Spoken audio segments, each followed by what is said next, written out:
Hello everyone and welcome. Sit back, relax, make a cup of tea or whatever you'd like to drink and get ready for news stories from Yellowcat. Send your own favorite stories in the comments below and maybe they'll be in our new video. So subscribe to the channel if you're not subscribed yet. Let's get started. What made you lose your job? Part 3. I once took a temp to perm job in my career in an attempt to get out of a sticky situation. After about a month of working with the company, I helped install these little widgets for their clients all over the county when they suddenly had a fantastic opportunity to install them for a U.S. military base. Large project, many early mornings linked to late nights, and a ton of labor. After a month of intense meetings and a few background checks, I'm now in charge of this project. Things started off a little rough because some of the parts that were supposed to ship a day late and didn't leave the manufacturing facility on time. However, once I went back and started configuring the devices, everything went smoothly and things got back on track. After about 100 devices, I discovered an extreme 30% failure rate, but this was because all of the devices had previously been tested before shipping. There were about 50,000 devices in the project. After telling the captain that I was having issues at the end of the day, he had been informed by the private who had been assigned to walk me around. I assured him that we would identify the problem and put everything right. We would take it back and have engineering look at it just like we had done at other sites when we had an occasional person out of a few hundred not take a reprogram correctly.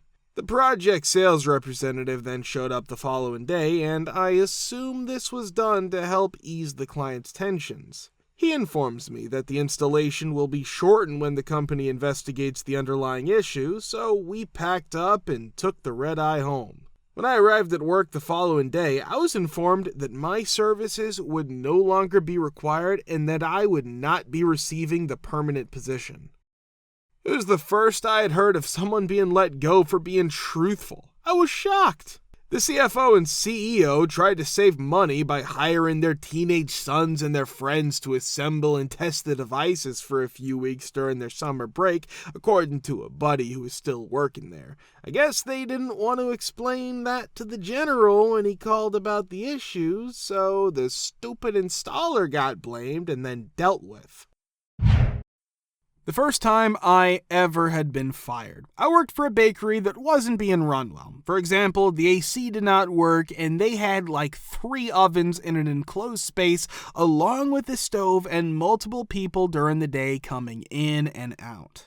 Upon being made aware of it, they didn't really take any action. Too much to put here, but there was a ton more crap. The owner of the bakery informed me and another employee that she was not qualified to manage one and would instead turn it over to the previous employees. She was essentially done with the bakery, but she was already embarking on her next project. To us, one of the employees served as a manager, but her main duties were to delegate and run her mouth while she and the other 2 main staff owners sat in an air-conditioned office. One day, as I was passing by, I noticed her examining wine bottles to buy, while the other 2 seemed to be content to just relax. It was therefore simple to state that she was the owner's favorite. After witnessing the amount of BS and the condescending tone of the messages, I decided to respond because I detest incompetent management because they like to make your job harder without cause. One day, we were informed about something that was wrong, but our manager was to blame, not the workers. The next time I visited, I was escorted into the office where the proprietor obstructed the door with her body, and the 3 of them sat there lecturing me on all the things I was doing incorrectly. After about 5 minutes, I asked if I was being fired, and I was told yes. I slowly got up from my chair while feeling depressed, and as soon as she let me go, I effing ran into the area where the staff and customers could hear me screaming, "I just got fired! Woo!" I joyfully ran through the bakery as if I had won $1 million, went outside, and then came back in to ask the counter staff to give me my coat so I could leave.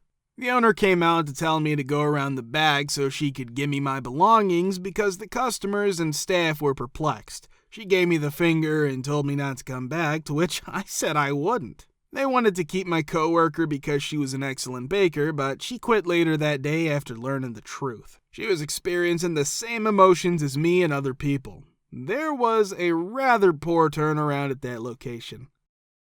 I wouldn't go back unless being paid to tell a story about how that people are S to their employees. I'm still living off the high that I'll never have a chance to work there again. I was employed in the trading division of a securities company. Processing the paperwork for new accounts and account setup was my responsibility. A sales representative who did a lot of business once submitted the paperwork for 2 new accounts. After entering their social security numbers, I continued to receive errors. My buddy in compliance checked them against the SSA database after I went to her, and the results showed that they had never been issued. When I went to my manager, he advised me to simply approve it. That was not going to happen, I assured him. After that, I went to the CEO, there were only about 20 people working in the tiny black office, explained the situation, and he told me to approve it. I told him emphatically not to, and that he could sign it if he wanted it to open, since there would be a $1 million fine and a prison sentence. Short while later, a representative, I can't remember if it was the same one, had a client who wanted to wire a sizable sum of money out of his brokerage account. Okay, no issue. Once the wire instructions are completed, get the client to sign it. The representative creates a scene because his client is abroad and does not have easy access to a fax machine. It was in 2007, by the way. I'm not sure why email wasn't an option. Eventually, he gets his client to sign the instructions and complete the form. He didn't date it, though. Dating it is crucial because we don't want it to be used fraudulently in the future. I informed the representative that the client needed to initial and date it. He faxed me the form back with a date in about 30 seconds after telling me the whole story about how the client was having trouble because he was in a foreign country. I informed him that I wouldn't be handling that because I wasn't sure if the client had given permission. I lost my job because I shielded the company and myself from large fines and jail time. Joke's on them, though. Law school had already accepted me. I was scheduled to start school in August 2008, so this was around April of that year. So, before I started law school, I got to spend 4 months collecting unemployment benefits, hanging out with friends, and having a great time. I completed the required amount of work far too soon. Serious. This group of more than 200 people was in charge of daily post review for one of the major social media companies. In order to withhold benefits from us, we were engaged as contractors. We were informed that we had to review 120 posts a day, which I could do every day by lunch. They pulled me aside and told me that I was deviating from their average, so I should slow down. That is to say, I was making my coworkers, who had terrible keyboarding skills, look bad. I scored 105 words per minute on the typing speed test that we had to take at the beginning. Others, who were faking it, were hired by them. I asked for more work and told them I wouldn't be slowing down, but I was turned down. A few weeks later, after I accelerated things even further, I got fired. Turned out that, although our personal data was provided directly to the client, my management was lying to the client about everything. The client noticed the disparity and looked into it. Everyone lost their job, and the company lost a $10 million contract. The CEO flew in from Europe to scold my direct reports in person before firing them. How do you deal with your terrible HOA or neighbor? Part 3. We knew every neighbor before moving in because my mother-in-law sold us the house we currently own. I installed a few light-duty wireless cameras when we moved in so I could monitor activity. Since many of our family members like to enter the house from the back, it's easy to miss someone knocking on the door because we usually sit in the back half of the house. For this reason, receiving some sort of notification is helpful. Nevertheless, my nosy neighbor came over to watch me hang them and asked a ton of questions. It was clear from the start that he believed my cameras were going to be used to spy on his boring A. I took out my phone and gave him a tour of my camera feeds, making sure to point out that not a single one of them could see his entire property. He would say things to me over our shared fence over the course of the following few weeks, like, "I really don't think you need those cameras. This neighborhood doesn't have any crime," or "I've been living here for 15 years and I've never seen a prowler." I would reiterate that I wasn't interested in knowing when someone was at my door opening my gate and that they weren't security cameras. This is the kind of guy who enjoys drinking every evening on his back porch. Apparently, one night, the spirit got hold of him because he came over to my yard and took down the wireless camera that's magnetically mounted and threw it into my bushes. I'm not sure what he was hoping to achieve with this, but when I looked through my recordings the following morning, I saw what he had done. It was about 10:30 at night, and I had good video of him coming up and taking it down, but the camera was easily recovered and unharmed. The following day, I went outside and added 2 more cameras to that side of my house and remounted the camera on a fixed mount much higher up. He naturally came over to see what I was doing while I was installing. I jumped off my ladder and went over to him as soon as I saw him. "Jack," I replied, "you'll never believe what happened. Last night, a prowler attempted to steal my camera from the area between our houses," I lied, saying I got the alert at 10:30 that someone was out there, and you can imagine how embarrassed I was to find that all my weapons were locked in the basement, all legal. Don't worry, though, I have a weapon in my desk now, so if there's someone out there again, I can be outside and on top of him in a few seconds flat. If you see anything funny going on, just give me a call and I'll be armed to the teeth in seconds. Also, since there seems to be some issues with prowlers, I've added 2 more cameras so that we can both sleep better at night. He thanked me and hasn't come near my property or mentioned the camera since, but he's still an a-hole. A late family friend told me this story years ago. He had a lot of antennas strewn throughout his front and backyards because he was an enthusiastic amateur radio operator. There were no problems because his subdivision had older construction and no homeowners association. His lot, though, was bordered by a more recent subdivision with a homeowners association.